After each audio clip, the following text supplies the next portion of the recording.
tamam. Birazcık burayı açayım ben. Tamam, birazcık burayı açayım ben.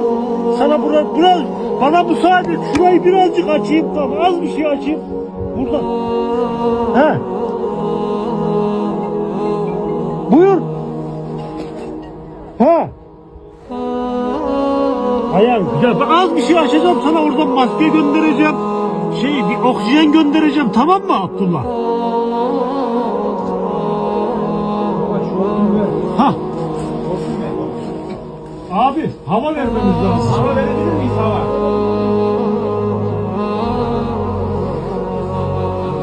Tamam Alıyoruz seni, tamam mı, korkma. Abdullah, ben sana hava göndereceğim, tamam mı? Şimdi burnuna tak onu güzelce. Oradan sana hava gelecek sürekli. İçmek için su mu? Ben suyu ver. Tamam ver. Tamam. Bir dakika vereceğim Abdullah. Abdullah sana ışık. Al ışık al Abdullah. Al lambayı al. Lambayı al. Al yavrum al. Şimdi Abi çok fazla su içmemesi lazım. Sadece içine su Tamam. Şimdi Işık Abdullah. tut oradan bize bir.